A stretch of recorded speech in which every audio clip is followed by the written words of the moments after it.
Welcome to Pharmacology by Lecturio. I'm Dr. PJ Shukla, and we're going to talk about local anesthetics and oral analgesics, and I'm going to introduce you to the interesting world of controlling pain.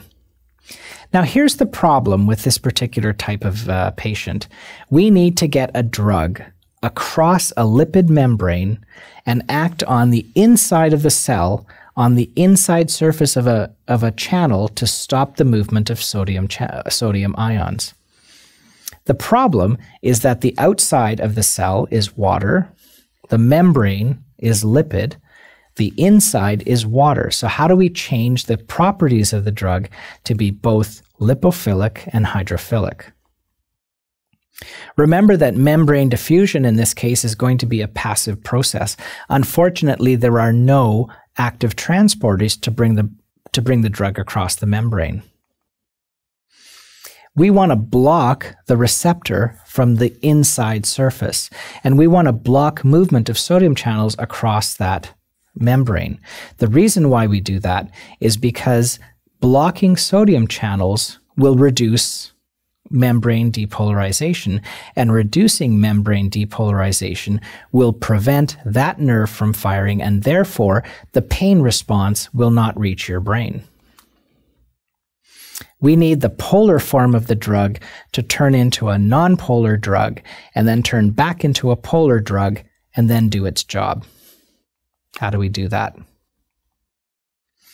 Well, I'm going to bring back the pKa lecture. Now, you thought you got away with never having to deal with pKa once we finished our original pharmacology lectures. I think it was the second lecture we did. Well, here's where pKa really makes a difference. So lidocaine is a local anesthetic. It has a pKa of 7.7. And if you think back to that original lecture, remember that pKa means that 50% of lidocaine is protonated and 50% of lidocaine is non-protonated when the pH is 7.7. Now, inflamed tissue may also have pH changes too. So the pH can be anywhere from 6.8 during active inflammation to 7.4 under normal conditions. Lidocaine, therefore, is sometimes given with bicarbonate to alkalinize the area and make the drug more lipid soluble. So by giving bicarbonate with the subcutaneous lidocaine, you can change the pH. Let's say it goes up to 8.7.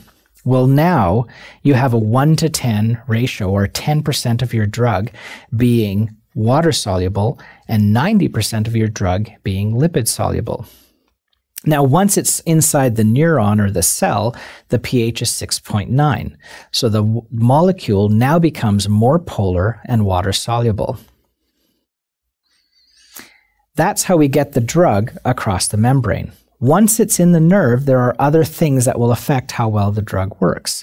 First of all, smaller fibers are usually easily blocked. Larger fibers are less easily blocked. Myelinated fibers are also more easily blocked. Rapid firing nerves are more easily blocked, like pain fibers, and location within the nerve bundle will determine how well that local anesthetic works. Obviously, if the nerve is in the middle of the nerve bundle, it's going to be hard to get at it. If it's on the surface of the nerve bundle, it'll be easier to get at. There are some external tissue factors as well that'll determine how well the drug works. Most block neuromuscular transmission. Central effects can cause euphoria, such as cocaine. So these external tissue factors are going to be very important in determining what kind of drugs we're going to be choosing to control our pain. There are some chemical factors that you have to be aware of. A high potassium concentration within the area will enhance local activity of the drug. High calcium levels, on the other hand, will inhibit local activity, and pH levels, as we already discussed, will affect the solubility of the drug. So those chemical factors are important too.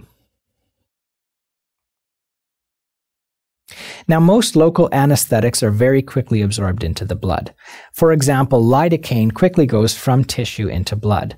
And remember, that's not a good thing, because now the lidocaine is being carried away from the area you want it. The other problem is that it's going to give us side effects. So we don't want that. We want all of the lidocaine to stay in one place.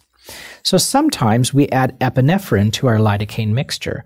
So you'll often see on the bottle of lidocaine, as we're going to inject somebody before we do, say, a stitch, is it'll have bicarbonate to make the area more alkali, and it'll have epinephrine to give us vasoconstrictive activity.